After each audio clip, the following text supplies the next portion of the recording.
que si tienen alguna duda durante la presentación, simplemente abran su micrófono y me paran, así aclaramos la duda. De todas maneras, yo voy chequeando el chat, pero por allí es más ágil si alguno me frena en su momento para sacarse la duda en el momento que estoy explicando algún tema que no se entiende.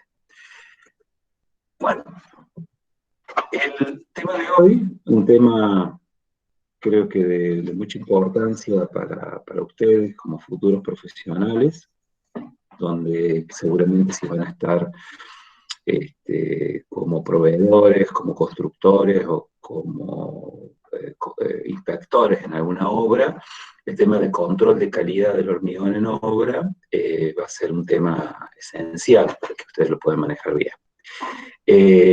Este tema está preparado en base a lo que indica el reglamento CIRSOC 201, que ya hemos manejado, de alguna manera hemos estado charlando sobre él en distintos momentos, pero bueno, de todas maneras creía oportuno darles alguna introducción antes del tema reglamentario particularmente, para después meternos de lleno con el tema control de calidad.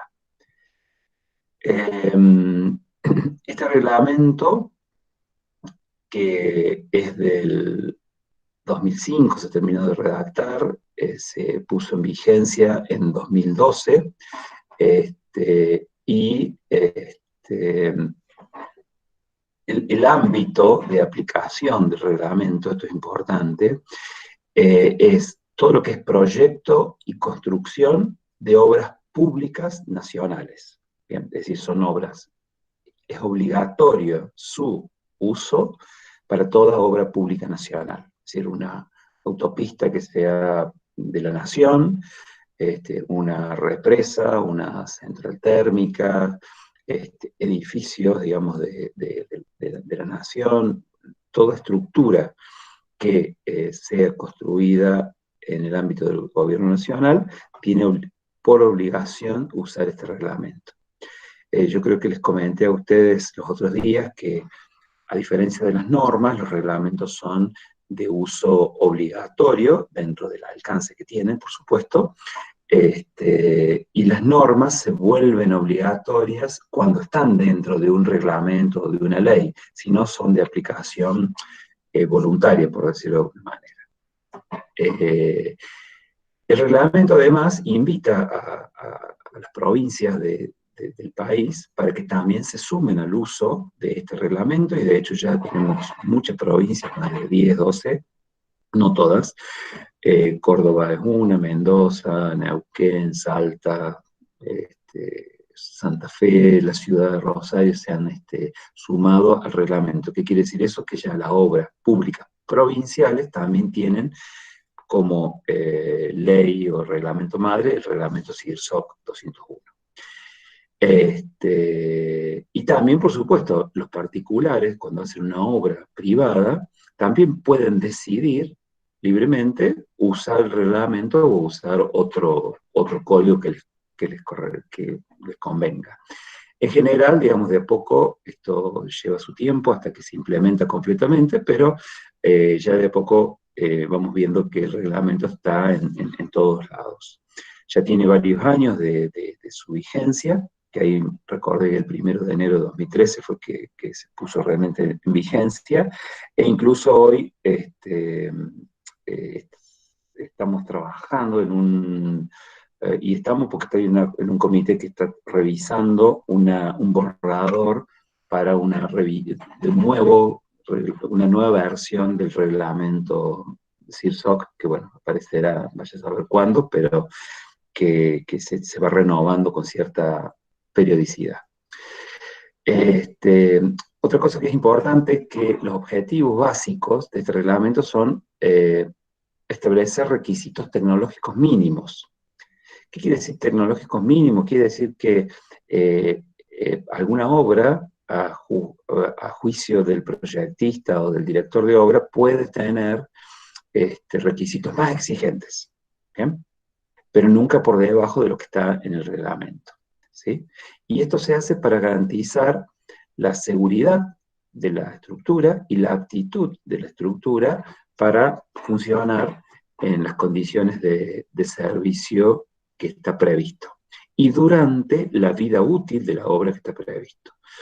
El reglamento establece que está pensado para una vida útil de las estructuras de 50 años. Esto lo hablábamos otro día con el tema de durabilidad, lo cual no quiere decir que a los 50 años la estructura se cae, sino que posiblemente requiera de mantenimientos un poco más importantes. ¿Bien? Y siempre el reglamento prioriza a la protección del usuario. ¿Qué quiere decir esto? A veces se vuelve muy conservador, quizás en algunas especificaciones que nos da, pero siempre teniendo en cuenta la visión del usuario, la visión de la sociedad. Es decir, que se está invirtiendo en dinero de la sociedad, en estructuras, en edificios, en obras en general, y estas deben ser durables en el tiempo, ¿sí? Pues hablan de los 50 años, y además debe proteger al usuario ante cualquier falla, es decir, no debe permitirse una falla de la estructura que pueda ocasionar daños a las personas.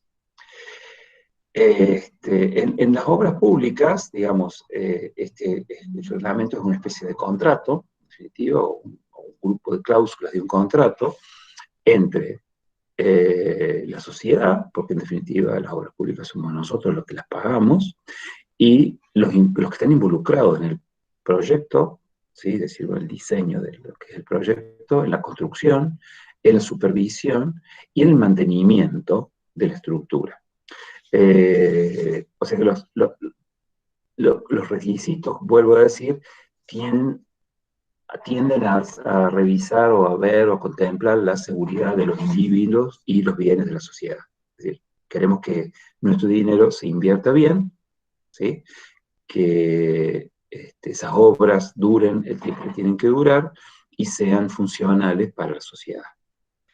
En el caso de las obras particulares, es un contrato también entre el propietario, el que quiere hacer la obra, tiene el dinero para invertir, y los que lo ejecutan, ¿sí? Ya que establece las condiciones para ejecutar la obra. ¿Bien? Acá ya es una cuestión más de los intereses del dueño de la obra, el propietario, y decide hacer la inversión. Y por supuesto, si después, bueno, hay otros que deciden invertir en que se van a comprar departamentos de un edificio, también van a querer que esos departamentos sean funcionales, tengan la vida útil que tienen que tener y no otra cosa. Muy bien. Habiendo hecho esta pequeña introducción de lo que es el marco reglamentario, voy a hacer también otra introducción, pero ya más técnica, respecto a algunos conceptos de la probabilísticos o de la estadística que utiliza el reglamento CIRSOC para lo que es el control de calidad de los hormigones, particularmente todo lo que se refiere a las resistencias de los hormigones. Nosotros sabemos que el hormigón, como cualquier material de producción industrial, tiene su variabilidad. E intrínsecamente va a ser variable, es imposible que logremos un hormigón que dé siempre la misma resistencia, por ejemplo. Siempre va a tener alguna variabilidad, que vamos a ver durante la jornada de hoy, va a depender de distintos factores. Y en base a esa variabilidad reconocida por el reglamento, bueno, tiene que adoptar algunas herramientas estadísticas para el control de la conformidad. Y acá les hago un pequeño paréntesis, que es que si ustedes ven un hormigón en su control que es excesivamente uniforme, ¿sí? Posiblemente haya que poner dudas sobre esos datos, porque en general uno va a tener dispersión en los datos del hormigón, como les digo, porque varían de un día a otro los materiales, las condiciones climáticas, las máquinas, las personas que hacen los ensayos pueden cometer errores, y eso va generando variabilidad en el hormigón. O sea que no es, digamos, muy normal que veamos un hormigón con excesiva uniformidad. ¿Por qué varía la calidad del hormigón? Bueno, como les decía, los materiales. Imagínense ustedes que en una planta de hormigón, ya lo veíamos anteriormente, estamos usando, no sé, 1 tonelada o casi 2 toneladas de agregados para cada metro cúbico de hormigón, ¿sí?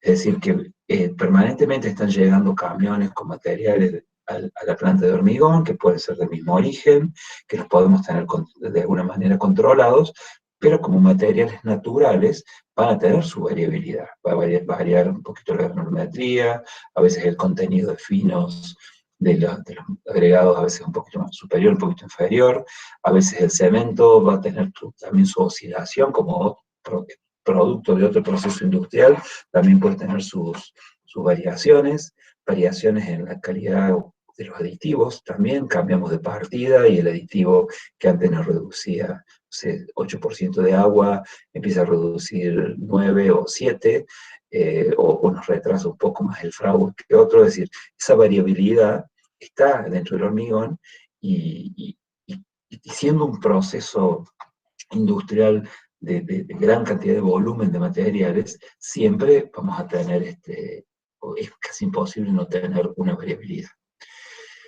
Por otro lado, los procesos, es decir, bueno, cómo ejecutamos ese hormigón, cómo lo introducimos dentro de la mezcladora, cómo se hacen los controles de ese hormigón, también van a hacer que varíe, digamos, la calidad del mismo. Esos procesos normalmente están ejecutados, o sea, están las personas, pero también hay máquinas, ¿sí? Por ejemplo, en una planta de hormigón, ustedes ya vieron, necesitamos pesar los materiales, entonces esas básculas que pesan los materiales pueden tener variaciones, pueden tener errores, ¿sí? Tienen cierta precisión, se pueden descalibrar, y todo eso hace que a veces los pesos que estoy pesando no sean exactamente los que yo creo que tienen que ser. El mezclado del hormigón también es esencial. En Argentina prácticamente todas las plantas hormigoneras mezclan el hormigón en los camiones, que son los camiones motorhormigoneros. Pocas hay que tienen mezcladoras centrales, que quiere decir que mezclan el hormigón y luego lo vuelcan sobre el camión.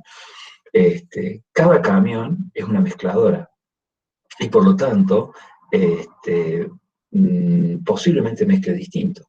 También uno puede hacer un plan de mantenimiento del camión para asegurar que mezclen adecuadamente, pero de vuelta les digo, cada camión es una mezcladora y con ello cada hormigón puede tener diferencias. El tema del transporte, a veces también podemos decir que cuánto tenemos que trasladar el hormigón desde nuestra planta productora hasta la obra, cuánto tiempo tardamos, las condiciones en el ambiente en cuales se produce y se traslada ese hormigón, son todas cuestiones que también afectan a la calidad. Y finalmente tenemos los métodos de ensayo, es decir, los métodos de ensayo son hechos por equipos que pueden tener errores, fallas, descalibraciones, pero también por personas que pueden estar más o menos capacitadas, que un día pueden venir un poco desconcentrados y no prestar tanta atención de cómo hacen los métodos de ensayos, y eso también nos va a generar variaciones en el número que nosotros vemos, digamos, en cuanto a resistencia, por ejemplo, o consistencia, y que va a estar influenciado por el operador en este caso. ¿Cómo medimos la variabilidad, en particular de la resistencia? En ingeniería usamos mucho la desviación estándar, ustedes la conocen muy bien. Quizás lo que no estén tan advertidos es que el desvío estándar, que es esto que está dentro de la raíz cuadrada, o sea, la sumatoria de los valores individuales, en este caso supongamos de resistencia, menos la media, eso elevado al cuadrado, dividido la cantidad total de valores que tengo, menos 1, raíz cuadrada, eso nos da el desvío estándar, ¿sí? Que en Excel lo pueden calcular con la función esta que está aquí abajo. Pero esto es válido siempre y cuando tengamos por lo menos 30 datos, ¿sí? Cuando no tenemos 30 datos, tenemos menos datos, tenemos que utilizar un factor de corrección, ¿sí? Que por supuesto, a medida que van creciendo, disminuyendo la cantidad de datos, el factor de corrección va a ser mayor, es decir, mayoramos de alguna manera el desvío estándar por la incertidumbre que nos genera no tener suficiente cantidad de datos. ¿Hasta cuántos datos puedo tener, o cuánto es el mínimo de datos que puedo tener? Son 15. Cuando tengo 15 datos, el coeficiente de mayoración es 1,16. Ya menos de 15, el reglamento dice que empieza a perder sentido, más que el reglamento, la estadística dice que pierde un poco de fuerza, sentido, el desvío estándar y empezamos a cometer errores mucho más groseros. Bien, pero esta es la forma en que medimos la dispersión que tenemos en nuestros resultados a partir del desvío estándar.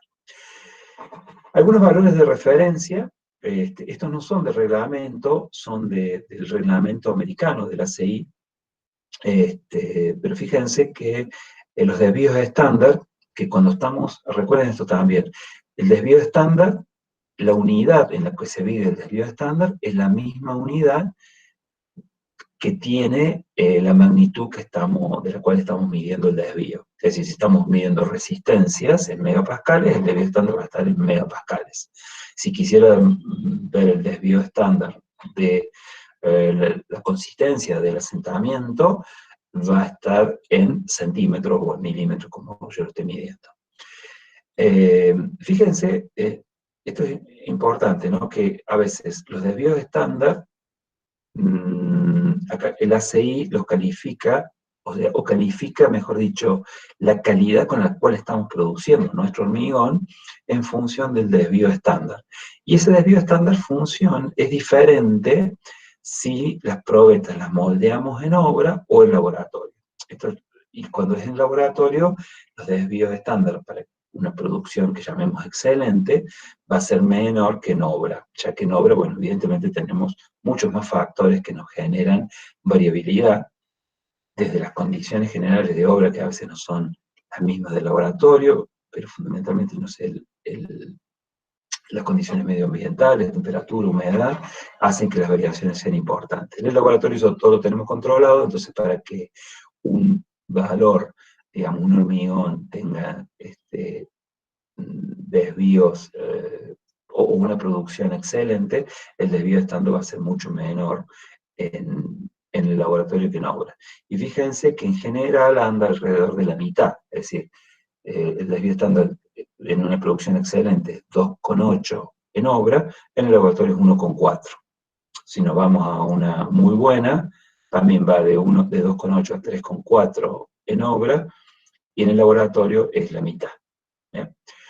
Esto es bueno tenerlo porque nos da una idea después de decir, bueno, che, tengo un montón de datos de una planta que produce hormigón, y de esa manera puedo saber si mi planta está produciendo dentro de una calidad razonable o no. Si tengo un desvío muy alto, va a querer decir que estoy teniendo muchos factores de dispersión de mis resultados, y convendría quizás tener que revisar cuáles pueden ser esos factores para reducirlos. Porque como vamos a ver después, el desvío estándar termina siendo algo que, si es demasiado alto, nos perjudica no solo al usuario de la calidad del hormigón, sino también al productor de hormigón en cuanto a sus costos, porque va a tener que producir con un factor de seguridad mucho mayor para llegar a las resistencias que se piden. Ya eso lo vamos a ver enseguida nomás. Veamos un ejemplito, ¿sí? Tenemos esta estructura, es una estructura masiva, particularmente esta es una estructura de la base de un aerogenerador. La base tiene 600 metros cúbicos de hormigón, ¿sí? Y se hormigona todo de una sola vez. ¿Sí? Varias horas de hormigonado, pero todo de una sola vez para que la estructura sea monolítica. Sobre esa estructura se toman muestras de hormigón, van llegando camiones, ¿sí? Y ya lo vamos a decir más adelante, pero se los adelanto, sobre un plan de calidad preestablecido, definimos a qué camiones vamos a muestrear.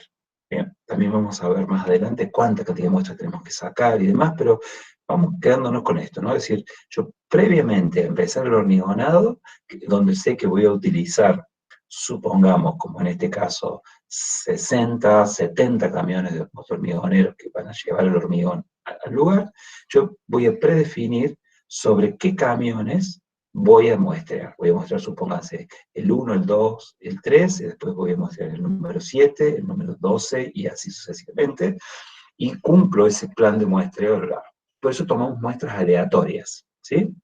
No es que si viene un camión que lo veo mejor o peor, tomo la muestra ahí porque veo que me conviene hacerlo de esa manera, ¿sí?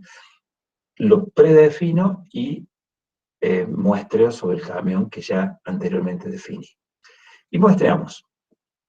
De cada camión, por lo menos se sacan 2 probetas para romper a la edad de diseño, y voy obteniendo, digamos, distintos resultados.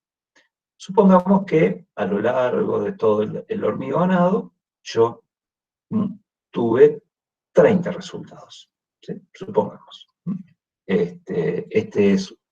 Obtuve estos resultados del 1 al 30, estas son las resistencias que fui obteniendo, y este es un orden cronológico. Y esto es importante que también lo tengan en cuenta. Si a medida que fueron llegando los distintos camiones, yo los fui muestreando, los que decidí muestrear, y después fui obteniendo resistencias.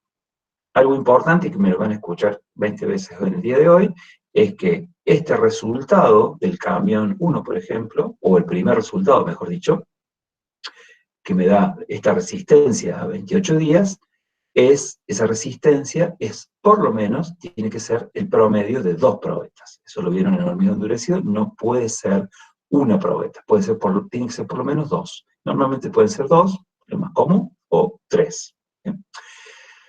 Si yo analizo esos resultados, puedo sacar el promedio, puedo sacar el valor mínimo, puedo sacar el valor máximo, y puedo sacar el desvío estándar, como lo vimos recién. Eso nos da una idea de justamente la variabilidad del hormigón.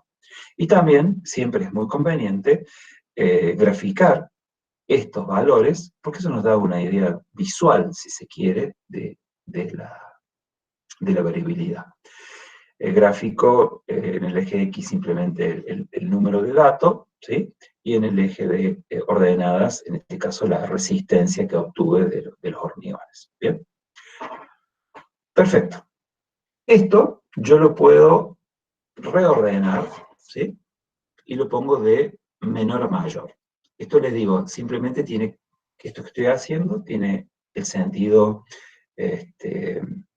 pedagógico de hacerlo para llegar a la conclusión que vamos a hacer, y no es algo que habitualmente hagamos de esta forma, sino que lo hacemos de otra manera, pero para que entendamos de qué se trata. Es decir, yo obtuve mis resultados en este orden, y después los ordené de menor a mayor.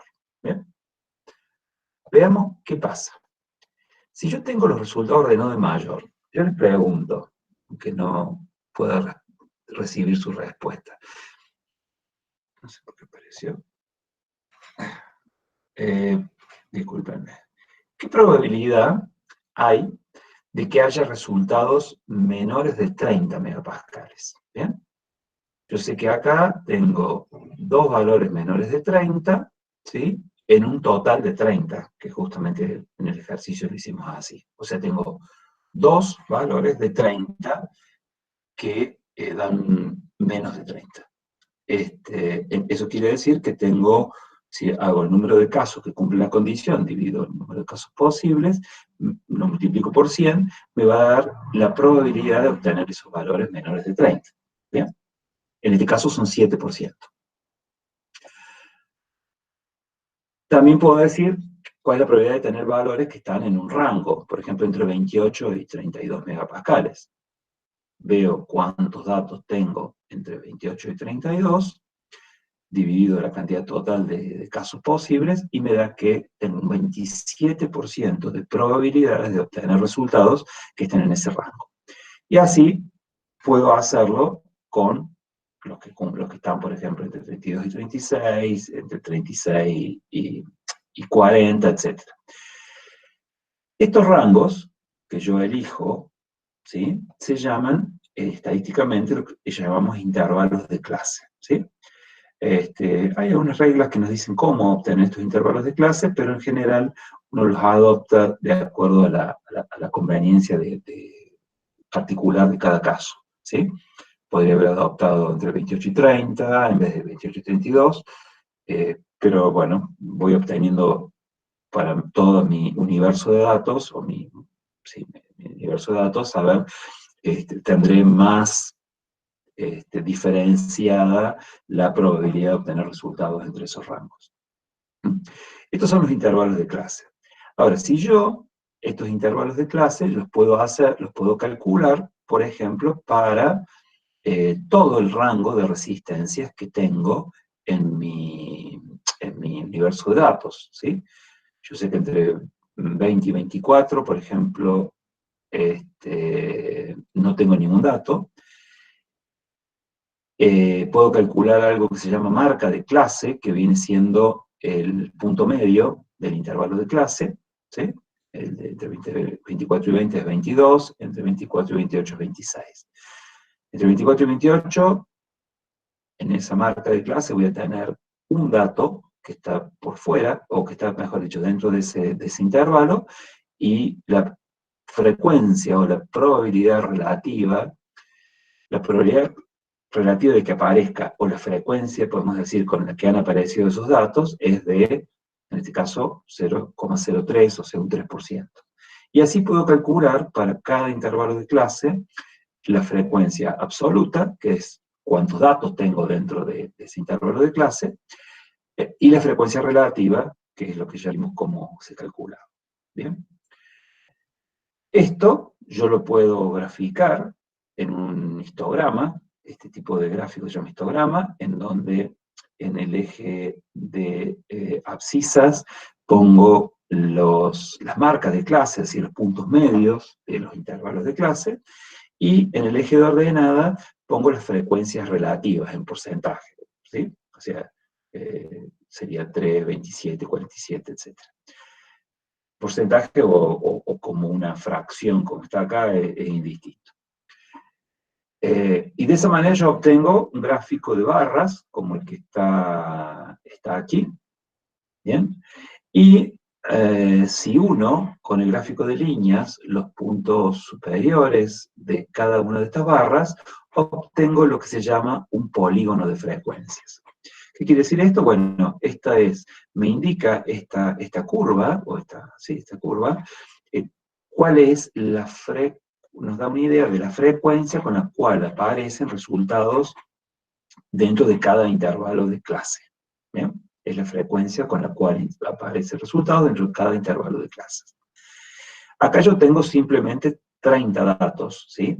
Pero si yo voy creciendo el número de datos, y voy también quizás acotando los intervalos de clase a valores más pequeños, voy a empezar a tener cada vez más barras, ¿sí? Y me van a ir dando una idea cada vez mucho más precisa, ¿sí? De cuál es la frecuencia con la cual van a ir apareciendo o podrían aparecer datos dentro de mi producción. Porque esto que yo obtuve para la producción de esa base que vimos recién de hormigón, me sirve también que si yo mantengo todas mis condiciones de producción iguales, posiblemente los polígonos de frecuencia de la siguiente base que yo vaya a hormigonar no cambie tanto. Es decir, me da una idea también de cómo va a ser mi dispersión de resultados. Cuanto más datos tengo, voy a poder tener un polígono de frecuencias mucho más exacto, que me va a representar mucho mejor la realidad de mi producción. ¿Sí? Y si en realidad, si el polígono de frecuencias, o mejor dicho, si el número de ensayos tiende a infinito, ¿sí? El polígono de frecuencias se transforma en una curva que ustedes ya han escuchado seguramente a lo largo de su carrera algunas veces, que es una curva de Gauss. ¿Bien? Esta curva de Gauss no es más que un polígono de frecuencias cuando n, siendo n la cantidad de ensayos que estoy haciendo, la cantidad de determinaciones que yo estoy haciendo, tiende a infinito. ¿Bien?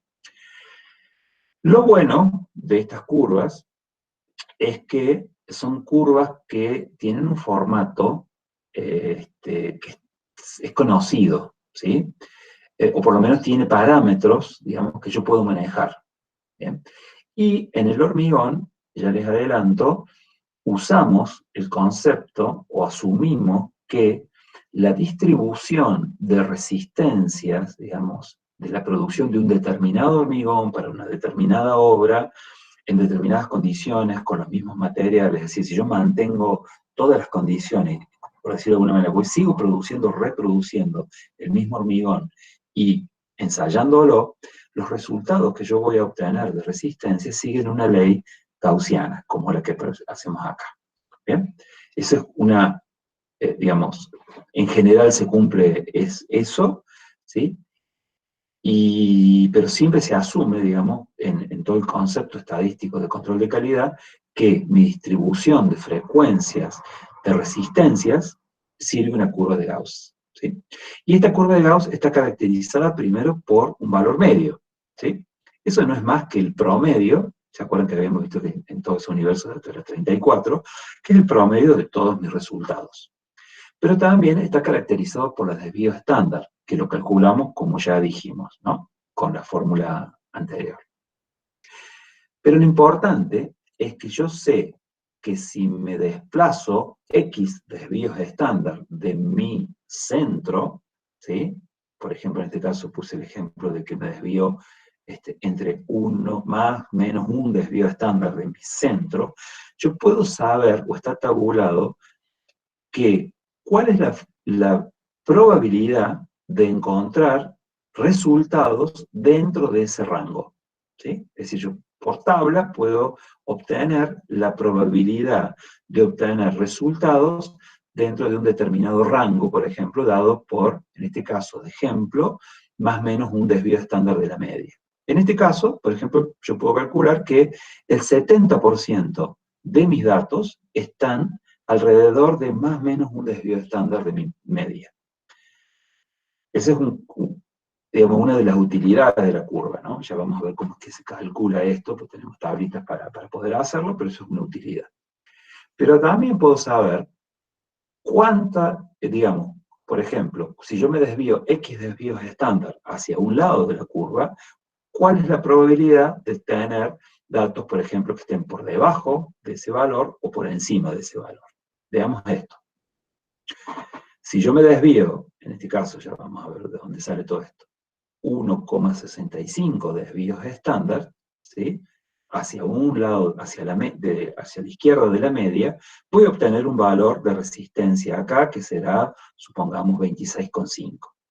Y yo puedo saber, de la misma forma que supe lo anterior, cuál es la probabilidad de que mis valores, digamos, que yo obtenga de resistencia, estén por encima o por debajo de ese valor que acabo de sacar.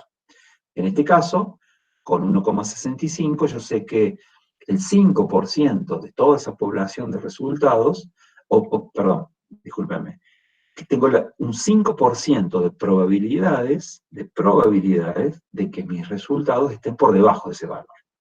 Puede ocurrir. No digo que vaya a ocurrir, pero es una probabilidad. Lo que es lo mismo de decir, en este caso, que tengo un 95% de probabilidades de que mis resultados estén por encima de ese valor, ¿sí?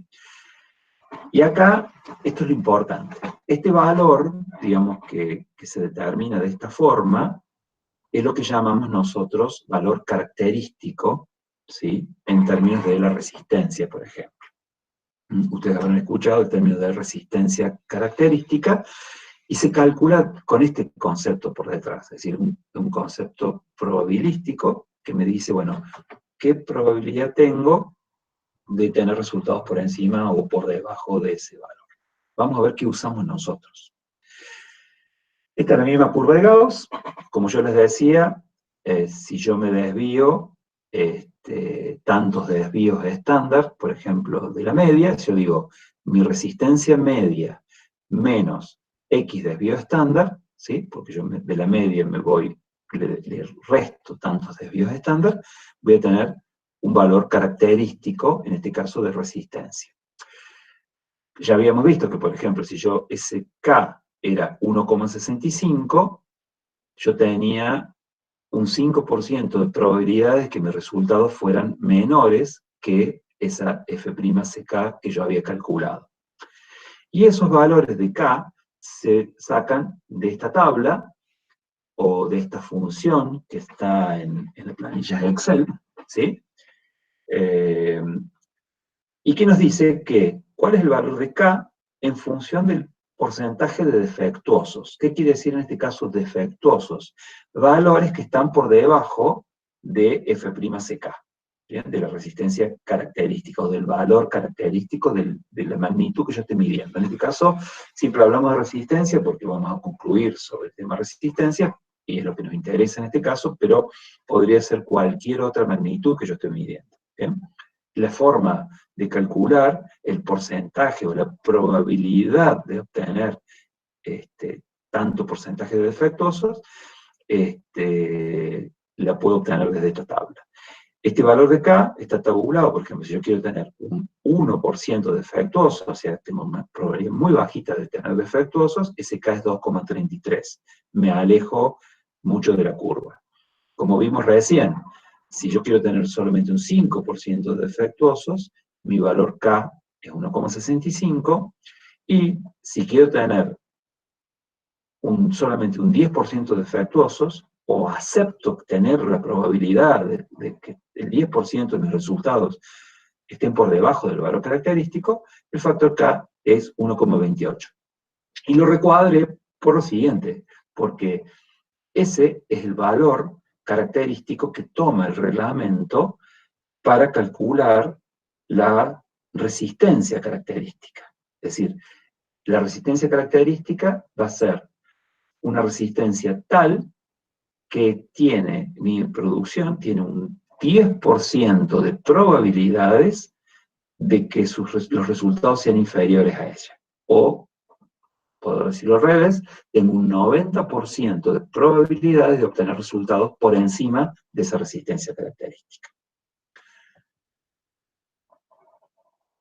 Si vamos al ejemplo que teníamos, seguimos con esto como estaba ordenado, y yo calculo sobre mis datos ahora y con una proporción de defectuosos del 10%, yo digo que la media era 34,1 menos K por el desvío estándar, que es 2,9, que lo calculé sobre los datos, me da el valor característico.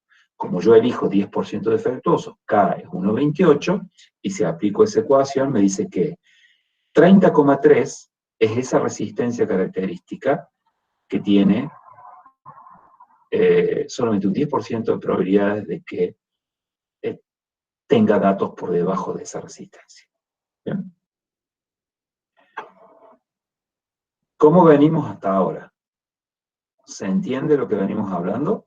Esta es como la base del reglamento. ¿Qué dicen? A ver, algún micrófono que se abra y comente. Profe. Sí. ¿La fórmula no era con mínimo de 3 megapascal en desvío estándar? Eso es otra cosa que vamos a ver. En realidad, a ver, no se confundan en lo siguiente. Está buena tu pregunta, y es una confusión habitual. Hay una cuestión que es, cuando yo diseño el hormigón, ¿sí? Lo diseño con un desvío estándar. ¿Se acuerda que calculábamos F'CR, que era la resistencia de diseño? Y con dos ecuaciones, que van a ver esas ecuaciones de dónde salieron hoy. Esa F'CR se calcula siempre con un desvío estándar no menor a 3. Eso nos pone el reglamento como, por más que mi producción, digamos, tenga un desvío estándar menor, para yo diseñar el hormigón tengo que tomar por lo menos 3. Esto de vuelta es una cuestión que tiene que ver, yo les decía al principio, el reglamento a veces se pone muy conservador con algunas cosas, pero siempre lo hace en virtud de la seguridad de la estructura, ¿no? Entonces nos dice, bueno, mira, vas a diseñar un hormigón, el desvío estándar mínimo que tenés que poner es 3. Pero eso es etapa de diseño del hormigón, y eso es importante que ustedes lo tengan bien diferenciado. Estoy en el laboratorio, diseñando mi hormigón, voy a hacer un pastón de prueba, y yo quiero saber si ese pastón de prueba después, cuando lo lleve a obra, ese hormigón cuando lo lleve a obra, me va a cumplir con los requisitos del reglamento o no. ¿Se entiende eso? Lo que estamos viendo ahora es ya estoy en etapa de producción, ¿sí? Entonces yo tengo que ver, en esta etapa de producción, utilizar cuál es mi verdadero desvío estándar, ¿bien? Porque ahí es donde tengo la verdad de la cosa, porque ya tengo los datos y ya sé cuánto es mi desvío. Entonces, en este cálculo que yo hago ahora, uso el desvío estándar real que tengo en mi producción. Van a ver que el trabajo práctico que van a tener que hacer, que les vamos a dar una serie de datos, y van a tener que calcular, por ejemplo, el desvío estándar de ese grupo de datos, que es como simulando datos de producción, y ustedes van a calcular el valor característico de la resistencia con el valor medio real que obtuvieron en obra y el desvío estándar real que obtuvieron en obra. ¿Se entiende la diferencia? Sí, gracias. Perfecto. Pero está buena la pregunta porque suele ser un motivo de confusión para ustedes. Pero lo importante es que traten de diferenciar en sus mentes esos dos momentos diferentes que ustedes tienen en la vida profesional. El momento que están diseñando un hormigón que todavía no se produjo y el momento en que ya están produciendo y tienen que ver que cumpla con lo que realmente previmos que va a cumplir. Que eso es justamente lo que estamos viendo hoy, que es control de calidad. No sé si hay alguna otra duda.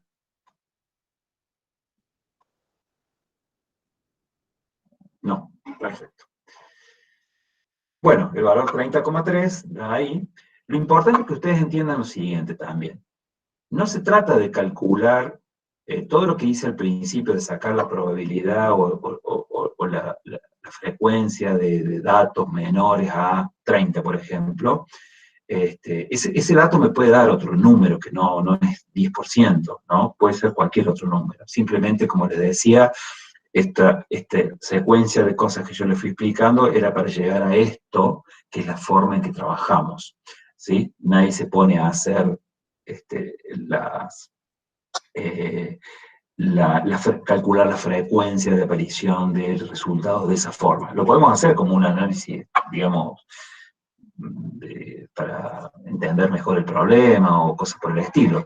Pero lo importante es que el valor característico de la resistencia lo calculamos a partir de un concepto estadístico, ¿sí? Que tiene en cuenta los valores medios y los desvíos estándar y la porción de defectuosos que yo acepto tener. El reglamento, de vuelta les digo, acepta tener hasta un 10% de valores defectuosos. ¿Bien? Bueno, y acá empezamos a ver cómo verifica el productor la calidad del hormigón que entrega, ¿sí? En primer lugar, sepamos lo siguiente. Cuando hablamos de resistencia de cálculo o resistencia especificada o resistencia característica, SH30, por ejemplo, que dice que es una resistencia de 30 megapascales, es justamente ese valor característico que aprendimos recién a calcular. ¿Bien? O sea que ese valor tiene intrínseco que tengo una probabilidad de tener un 10% de resultado que esté por debajo de 30. ¿Bien? Y eso me da, bueno, la clase de hormigón que yo tengo. En el reglamento son estos tipos de hormigones que me ponen. En este caso, supongamos que la base estaba prevista hacerse con un hormigón H30, como mi resistencia característica, según la calculé recién, me dio 30,4, me parece que era el número, puedo decir que cumplió con esa resistencia. Es decir, el productor, una vez que tiene toda esa información, puede decir, sí, efectivamente, la resistencia que yo logré en mi hormigón ha cumplido con la característica de H30. Si eso me hubiera dado 29,5, hubiéramos dicho, no, no es un H30, sería un H29,5, ¿sí? No estás cumpliendo con lo especificado, y ya vamos a ver después todo lo que se va a hacer con eso. Entonces, de vuelta, esta definición, no la voy a repetir, de lo que es la resistencia característica, pero toda esta resistencia característica, como yo estoy tomando un número acotado de muestras de todo el hormigón que voy a producir, tiene algún grado de error, porque recuerden ustedes que la curva de Gauss, el desvío estándar, la media, es, entre comillas, perfecto si yo tiendo a un número infinito de datos, ¿sí? Evidentemente yo no puedo tener un número infinito de datos. ¿Por qué? Porque si yo quisiera tener totalmente conocido ese hormigón que entregué, yo debería, en mi imaginación, en todo caso, usar todo el hormigón que estoy entregando, que es lo que yo llamo la población, ¿sí? Y transformarlo en probetas, y romper todas esas probetas. Y ahí voy a tener cientos de datos, miles de datos, y con eso yo podría saber exactamente qué es el hormigón. Y acá esto trae dos inconvenientes básicos, ¿no? Que son, bueno, los puse un poco risueños. Por un lado, no tendría estructura, porque yo hubiera usado todo mi hormigón para hacer las probetas, ¿sí? Pero además, ¿qué miércoles hacemos con las probetas? Es decir, los llenaríamos de probetas, y esto simplemente para un poco de distensión, pero lo importante de esto, quiero que entiendan es, yo tengo que tomar, en realidad, una fracción de mi hormigón y asumir que tengo algún grado de error también en lo que estoy calculando, ¿sí? Porque la población, estos son conceptos estadísticos generales, yo podría calcular la media real de esa población y el desvío estándar real, ¿sí? De esa población, pero yo en realidad de esa población lo que hago es un muestreo, que ya vamos a ver cómo se hace, y sobre esa muestra calculo mis valores estadísticos, una resistencia media, por ejemplo, y un desvío estándar. E infiero a partir de eso que eso representa la población. Yo lo que tengo que lograr es que mi muestreo sea tal que sea representativo de la población, ya que la población no la puedo medir. ¿Bien?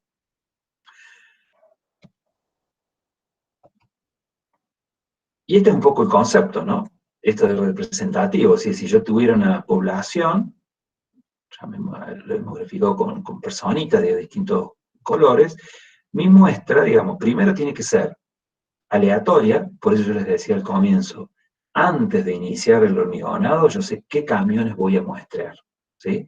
Para no caer en la tentación de muestrear algún camión que como productor me favorezca, o si estoy del otro lado y soy el que inspecciona ese hormigón y lo veo mal, digo, muéstrame ese hormigón. Eso no debe ser, no debe ocurrir, ¿sí? No debe ocurrir. Los muestreos se tienen que hacer sobre muestras aleatorias previamente definidas. Y también para asegurarme que voy a sacar hombrecitos de todos los colores, o en otro caso, hormigones de las más variadas resistencias, tengo que tener también un tamaño de muestra suficientemente grande. Que por eso yo decía, el reglamento dice, el tamaño tiene que ser por lo menos 30. ¿Bien? Porque si no, bueno, empiezo a incurrir en algunos errores. Después me dan esos factores con los cuales yo puedo calcular el desvío estándar a partir de hasta 15 datos, pero ya menos de 15 no. Entonces, porque tiene que ver con esto, es decir, mi muestra tiene que ser realmente representativa, ¿sí? Bueno, y ahí abajo habla del plan muestreo elaborado previamente, que ya se los he mencionado. ¿Mm? Ahora, si yo soy el que controla, ¿sí?, el hormigón, yo soy el que pidió el hormigón y lo controlo, y tengo que esperar a tener 30 datos para saber si mi hormigón está bien o está mal, surgen algunos inconvenientes. Y en ese sentido pensemos en un ejemplo práctico. Un edificio como el que está en la fotito ahí, ¿sí? 10 niveles, que tienen fundaciones, subsuelo y 8 plantas, ¿no? Supongamos, en un proceso constructivo normal, que vamos construyendo un nivel cada 30 días. ¿Mm? Y sobre cada nivel tomamos 3 muestras, ¿sí? Para reunir los 30 ensayos yo tardaría 10 meses, ¿sí? Ponerle que tome el doble de muestras, tardaría 5 meses. El triple de muestras, voy a tardar 2 meses y medio. Cuando yo obtuve la cantidad de resultados que necesito para hacer este cálculo, que vimos recién, la obra avanzó. O en el ejemplo que yo puse, la obra de hormigón terminó, ya hormigoné todo. Yo me entero ahí que tengo un problema en el hormigón, ¿qué hago? ¿No? Si está todo bien, no hay ningún problema. Pero si está mal, ¿qué hacemos? Y ahí es donde empezamos a trabajar de otra forma. Es decir, si bien tenemos esta base estadística atrás, ¿sí? Tenemos que empezar a irnos y asumiendo que podemos tener errores, a otro concepto que vamos a ver muy en detalle hoy, que es el control de recepción del hormigón. ¿Cómo sé que el hormigón que estoy recibiendo, ¿sí?, está bien? Cumple con las resistencias. En primer lugar, entramos con el concepto de lote, ¿sí? Y esto es una fracción de mi estructura, ¿sí?, construida con un hormigón de la misma clase, producido en las mismas condiciones, por la misma planta, con los mismos materiales, y que yo someto esa fracción de mi estructura, esa fracción de hormigón, a una decisión de aceptarlo o rechazarlo. Es decir, perdón, no espero tener los 30 datos, sino que defino un lote, que puede ser, por ejemplo, una planta, 2 plantas de mi edificio, la fundación, vamos a ver cálculos de lotes hoy, y sobre esa fracción de estructura controlo las resistencias para asegurarme que la calidad del hormigón que yo tengo en ese lote sea la adecuada o no. Es decir, fracciono mi estructura en lotes.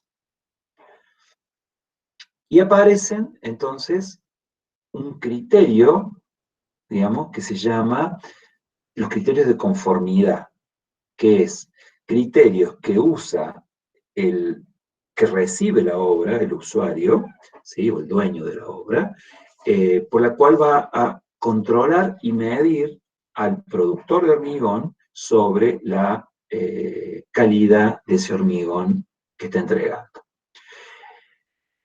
¿Cómo lo hace? Bueno, divide la estructura en lotes, ya le dije, vamos a hacer un ejercicio sobre eso. De cada lote se extrae un número reducido de muestras. El número tiene que ser igual a 5, o puede ser un poco mayor si se quiere, pero digamos, por lo menos tiene que ser 5.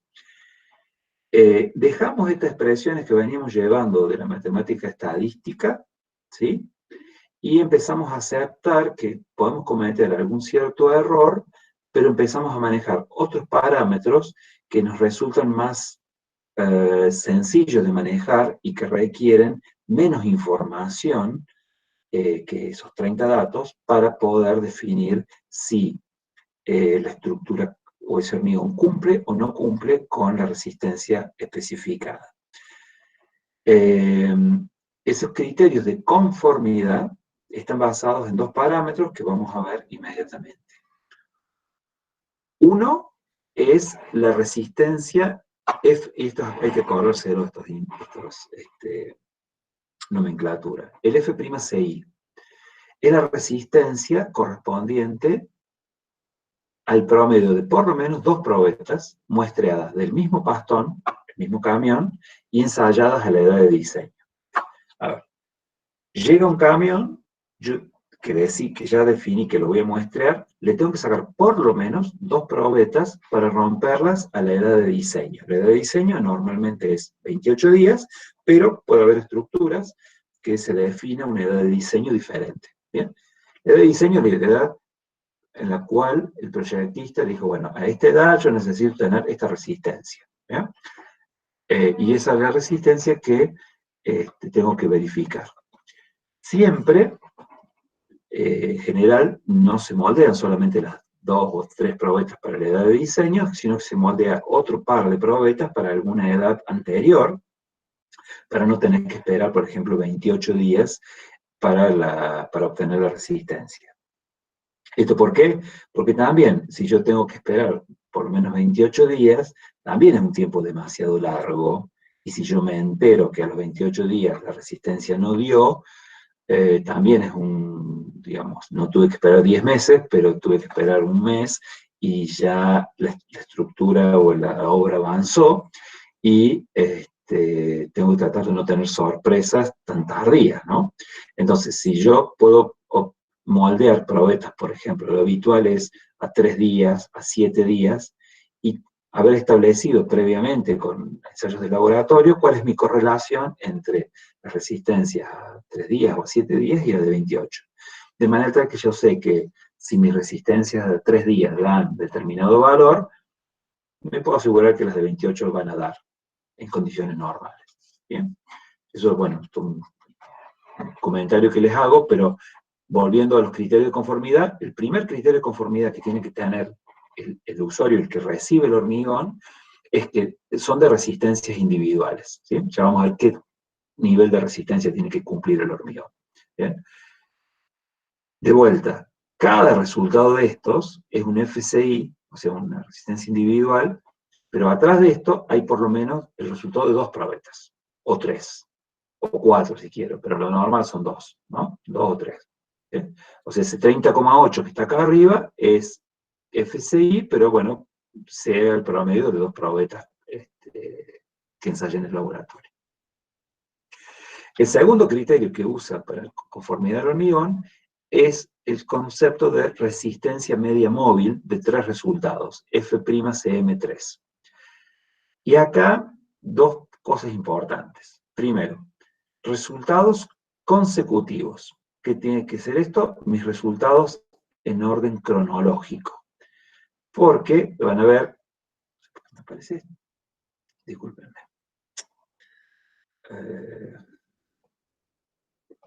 Ahí está, disculpen. Mis resultados tienen que estar en orden cronológico, es decir, según han ido apareciendo, he ido muestreando a lo largo de la obra. Porque si no yo puedo acomodar mis resultados para que estos valores de promedio me vayan dando. O sea, si me aparecen, si tuviera 2 valores seguidos bajos, podría decir, bueno, este valor bajo lo pongo más adelante, así no me afecta mi promedio. No, eso no es válido. Los 3 resultados de F'CI consecutivos, como lo vemos esto gráficamente. Yo tomo mi primer F'CM3, es el promedio de mis primeros 3 datos. ¿Sí? Estos que están marcados en rojo ahí en la tablita. El segundo F'CM3 es el promedio de el dato 2, 3 y 4. ¿Bien? El tercero va a ser el promedio del 3, 4 y 5, y así sucesivamente. Es decir, voy tomando, por eso se llama media móvil de 3 resultados consecutivos. ¿Bien? El 1, 2 y el 3 la primera, 2, 3 y 4 el segundo, 3, 4 y 5, y así sucesivamente voy obteniendo mi media móvil de resultados. Con estos 2 parámetros es que se hace el control de recepción del hormigón en estado endurecido. ¿Alguna duda hasta ahora? Abran el micrófono si tienen alguna duda por el momento. Voy a fijar en el chat si no hay nada. No hay nada.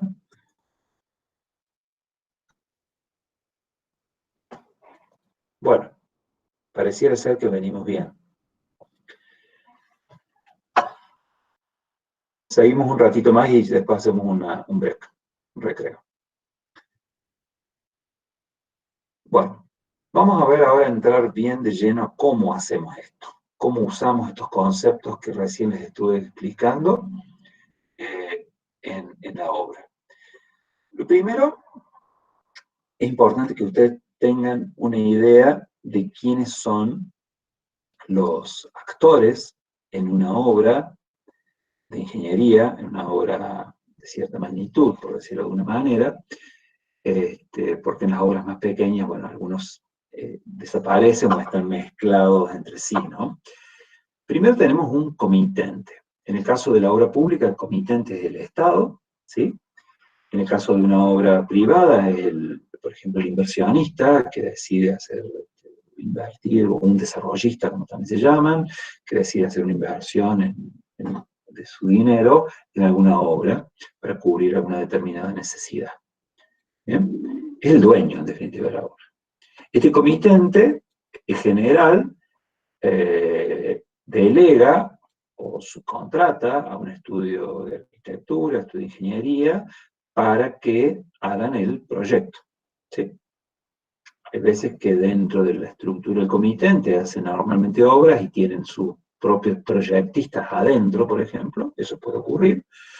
Y en otros casos no, es como que toda la parte de proyectos se delega. Pero independientemente de eso, digamos que estos estudios de arquitectura e ingeniería pueden formar parte o no de la estructura del comitente o ser terceros de empresas contratadas, ¿no? Consultoras que llamamos en general, que son las que hacen los proyectos.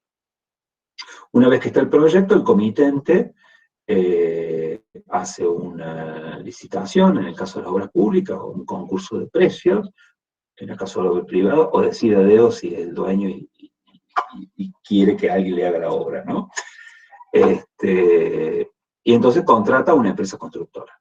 Una empresa constructora que es la que va en definitiva a materializar ese proyecto que está hecho. Esa empresa constructora, digamos, también podrá hacer todas sus tareas dentro de con su propia estructura, porque una empresa constructora grande y hace todo, tiene todo, o puede a su vez subcontratar distintos roles dentro de la obra. En particular, para el caso que estamos viendo, por ejemplo, podría contratar un proveedor de hormigón elaborado local. Es decir, yo vengo a hacer por ejemplo, no sé, abro algo cercano para ustedes, obra de circunvalación, el comitente era el Estado, ¿sí? Empresas constructoras, hubo varias, se dividió el proyecto en distintas empresas constructoras, y algunas empresas constructoras hicieron su propio hormigón, y otras empresas constructoras decidieron comprarle el hormigón a empresas proveedoras de hormigón elaborado locales. ¿Bien? Eso puede ser una u otra. Y después, el comitente, y esto también en las obras lo puede hacer él mismo, o si no, se contrata lo que llamamos una dirección de obra. La dirección de obra, su rol es velar para que la constructora haga o materialice el proyecto de acuerdo a los documentos del proyecto. Entiéndase, en este caso particular, por el que estamos viendo nosotros, que cumpla los hormigones con lo que indica el reglamento CIRSOC o lo que indique particularmente el proyecto que se está diciendo. Es decir, tiene un H30, bueno, vos tenés que cumplir con H30. Y tiene que ser un H30, además con asentamiento 10, tendrás que cumplir con eso. ¿Bien? La dirección de obra es la encargada de supervisar que el proyecto, en definitiva, se haga de acuerdo a lo preestablecido en los documentos del proyecto. Es la inspección, es el que me controla cuando yo estoy construyendo. ¿Bien? Conocido esto, es importante porque cada uno tiene su rol acá. El productor, ¿sí? En el caso, por ejemplo, del productor de hormigón, el contratista, hablando específicamente de hormigón, su objetivo es entregar el hormigón, digamos, que cumpla con los requisitos del proyecto, ¿sí? Es decir, el H30, que sea H30, siempre buscando el mínimo costo, porque él busca maximizar su ganancia, ¿sí? Y él hace su control de calidad, ¿sí? Y hace lo que se llama un autocontrol, es decir, quiere saber que lo que está produciendo está bien y hace un autocontrol. Moldea probetas en algunos bastones que decida hacerlo, y ya vamos a ver que acá sí usa herramientas estadísticas, ¿sí? Puede usar herramientas estadísticas. Ahora, el consumidor o el comitente representados en la obra por el director de obra, el objetivo entonces es verificar que el hormigón que se está entregando cumple con los requisitos del proyecto, para velar por la seguridad de la obra. Y el control de conformidad, ¿sí? Es el control de conformidad según estos dos criterios que vimos recién, la F'CI y el F'CM3, o sea, la media móvil y las resistencias individuales, ¿bien? Y usa un criterio de aceptación o rechazo. En función de esos parámetros, acepta o rechaza el hormigón que se ha entregado. Vamos a ver entonces específicamente la conformidad con la resistencia, ¿Bien? Y acá es importante tener en cuenta lo siguiente. Este control de conformidad se llaman las acciones y decisiones destinadas a la recepción del hormigón. Y el que es responsable de recibir el hormigón y de aceptarlo o rechazarlo es el director de obra. ¿Bien? Y lo debe hacer sobre muestras que se extraen directamente en la obra. Es decir, no vale una muestra que se tomó en la planta productora, sino que las muestras se tienen que tomar en obra. Incluso se dice que la muestra tiene que tomarse justo antes de que el hormigón se coloque, antes de que se le haga cualquier otra modificación o agregado de aditivo o lo que sea, el hormigón en obra. Es decir, tiene que ser inmediatamente antes de la colocación, se tomen muestras, como vimos en control de conformidad del hormigón fresco hace unas clases atrás, y con eso decide el director de obra si el hormigón es aceptado o no. Eso es control de conformidad o control de recepción del hormigón. Las resistencias que se hacen, digamos, en obra, son tales que moldeamos probetas, ya aprendieron también cómo es el moldeo de probetas, ¿sí? Y también acá es importante saber lo siguiente. Moldeamos probetas nosotros como productores, o mejor dicho, como director de obra, las moldeamos en obra, ¿sí? Y normalmente decimos que las primeras 24 horas quedan en obra y después pueden ser curadas en obra misma, ¿sí? O en un laboratorio.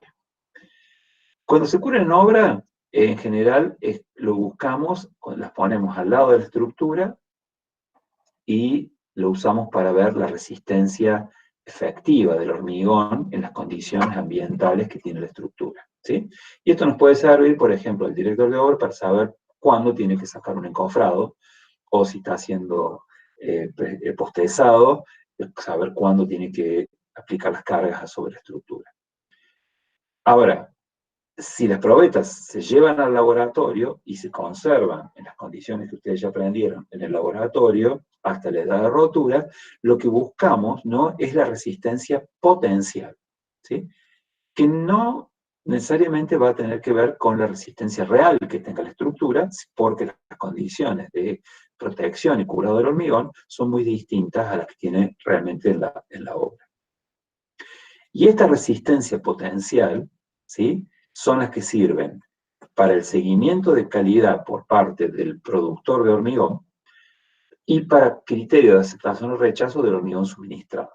Es decir, es importante esto también porque muchas veces se da en la obra que a partir de la resistencia efectiva, o sea, de probetas que han sido dejadas en obra hasta los 28 días o 7 días o lo que sea, para verificar cómo devoluciona el hormigón en las condiciones de obra, a veces se trata de aceptar o rechazar un hormigón con esa resistencia. Y eso no es válido, ¿sí?, salvo que, bueno, haya un acuerdo particular, digamos, para esa obra. Pero en general, la aceptación o rechazo del hormigón en términos de resistencia se hace con la resistencia potencial, con probetas curadas en el laboratorio. ¿Bien? Y eso también lo hace, como decía yo, el productor de hormigón para hacer su autocontrol y también el director de obra para aceptación o rechazo del hormigón. Bien.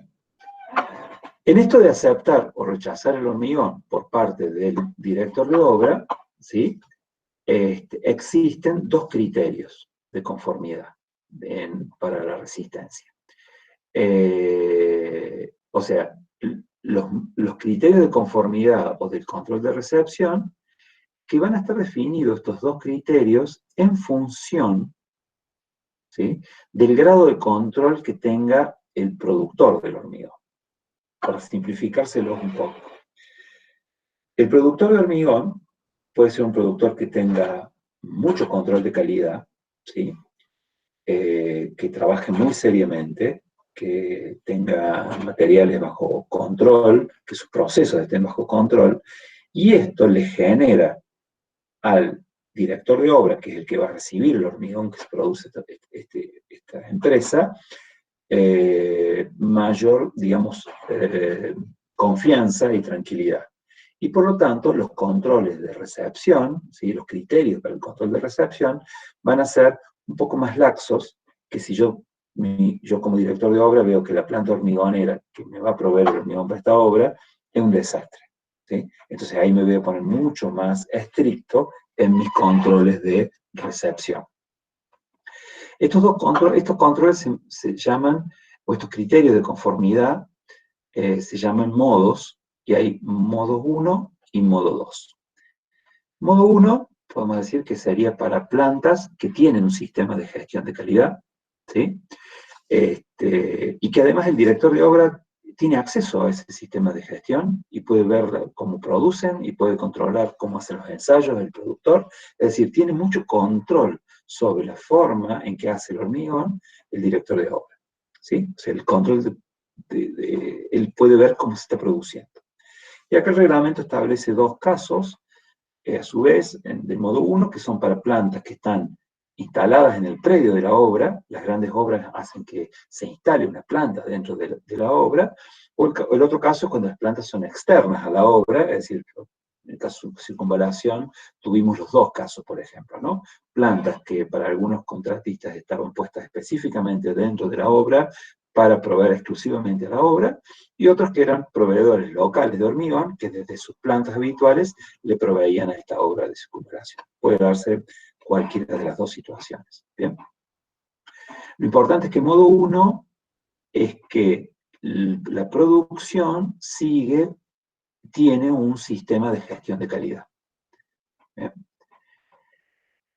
¿Cómo son las condiciones para que una planta opere en modo 1? ¿Sí? En el caso de las plantas que están dentro de la obra, ¿sí? El director de obra puede supervisar el sistema de control de producción. Tiene acceso directo al sistema de control. La planta tiene un control de recepción y acopio de materias primas. ¿Qué quiere decir esto? Que tiene, cuando llegan las materias primas, cemento, agregados, aditivos, tiene algún grado de control de recepción de esas materias primas. ¿Qué quiere decir esto? Por ejemplo, dice que el proveedor de cemento me tiene que enviar con cada partida o con una frecuencia dada un protocolo con todos los ensayos de ese cemento, porque normalmente en obra no se hacen los ensayos de cemento. ¿Bien? Entonces yo me aseguro, a partir de lo que hace el productor de cemento, que el cemento que llega a mi obra es el correcto. Defino, por ejemplo, que voy a muestrear cada 100 toneladas de piedra que ingresen, yo voy a tomar una muestra para hacerle el control, por ejemplo, de granulometría y contenidos finos. ¿Bien? Y cada, no sé, 1000 toneladas o una vez por mes, le voy a hacer todos los ensayos a mis agregados. Es decir, eso lo define el productor de hormigón en lo que se llama un plan de calidad, pero en definitiva tiene un control de lo que está haciendo. Después, con el director de obra acordarán si las frecuencias son las adecuadas para el muestreo y ensayo o no, pero en definitiva eso está.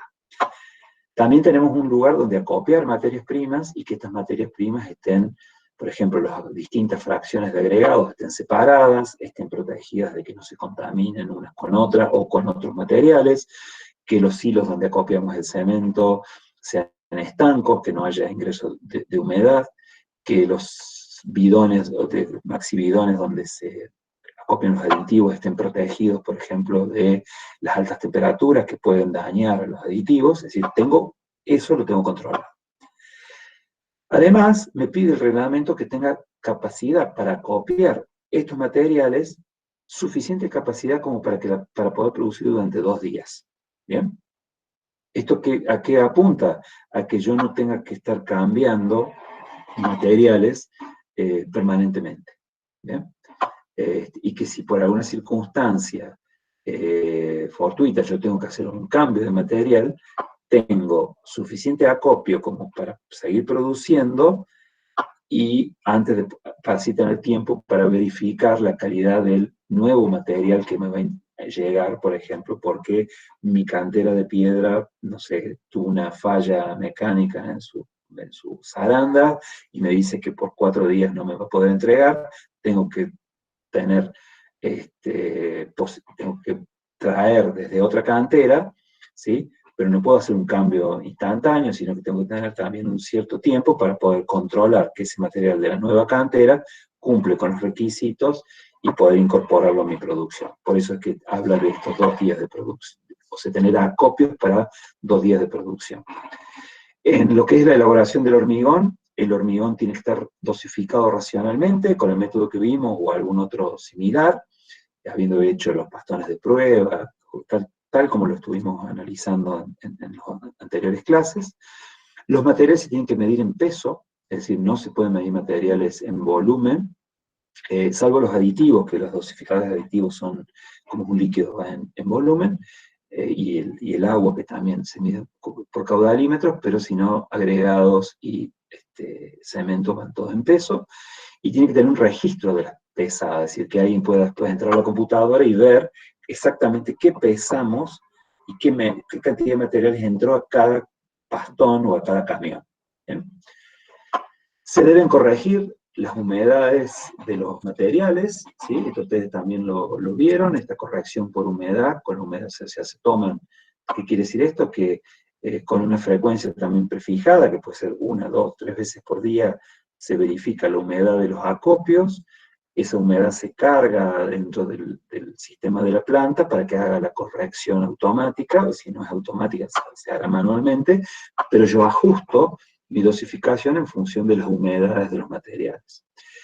Y también tengo que tener una verificación periódica de las balanzas y las mezcladoras, y las balanzas tienen que tener una verificación de que estén pesando lo que dicen que están pesando, y las mezcladoras tenemos que verificar, esto es más cualitativo quizás, asegurarnos que estén mezclando adecuadamente el hormigón. Y después, a su vez, tengo que tener control de las propiedades ya del hormigón. O sea, todo lo anterior es para asegurar que voy a producir adecuadamente. Y después ya cuando produzco, tengo que tener controles a la edad de diseño. Y fíjense que dice, tengo que controlar la resistencia a la edad de diseño y a una edad anterior correlacionada. Es lo que yo les decía. Tengo que tener resistencias a edades más tempranas, supónganse a 3 días o a 7 días, y que esa resistencia a esa edad la pueda correlacionar con lo que me va a dar a 28 días con cierto grado de precisión. ¿Bien? Y después tengo que también, no solo tener resistencia, sino también tengo que ir haciendo un seguimiento estadístico de la evolución de estas resistencias, de manera tal que no empiece a tener desvíos y no los esté viendo en la producción. Como ustedes ven, para que la planta sea en modo 1, digamos, tiene que tener una serie de requisitos a cumplir, que son todos requisitos que me aseguran, o por lo menos son tendientes a que mi producción sea uniforme y la calidad final del hormigón que yo estoy entregando en obra sea la adecuada. Cuando yo tengo una planta externa a obra, lo anterior era para las internas. Para las externas a obra, acá la principal diferencia que tiene con las internas es que yo no solo tengo que tener un sistema de gestión de calidad, que es esto que yo les decía, que tener un plan de calidad, sino que además ese sistema de gestión de calidad tiene que estar auditado y certificado por un organismo externo. Es decir, alguien tiene que venir. Entonces, como los sistemas que ustedes pueden haber escuchado de ISO 9000, sistemas de calidad, en donde, digamos, hay entes que son los que vienen y verifican que estoy cumpliendo con mi sistema de gestión de calidad y que ese sistema además es el adecuado para lo que yo quiero producir en este caso. ¿Bien? Es decir, tiene esa exigencia extra cuando la planta está fuera de obra. Hoy la mayoría de las plantas importantes de hormigón del país tienen sus sistemas de gestión de calidad certificados. ISO 9000, la mayoría lo tiene. Siempre, por supuesto, estamos hablando de plantas, digamos, más o menos importantes y grandes, ¿no? A veces si uno se va muy al interior del interior, estas cosas no están todavía desarrolladas, ¿sí? Y habrá que trabajar, ya vamos a ver cómo, cuando tenemos una planta que no cuenta con estos sistemas de gestión de calidad. ¿Bien? Y eso es, a ver, vamos a llegar hasta acá. Estas son las condiciones, digamos, que tenemos que tener para operar en el modo 1. ¿Sí? Como les decía, un modo que le da cierta tranquilidad al director de obra porque la calidad está controlada. ¿Bien? Son 9:30. A las 9:40, ¿sí? Voy a retomar la clase. Así que, bueno, tómense estos 10 minutos para relajarse un poquito y a las 9:40 retomamos. ¿Estamos de acuerdo?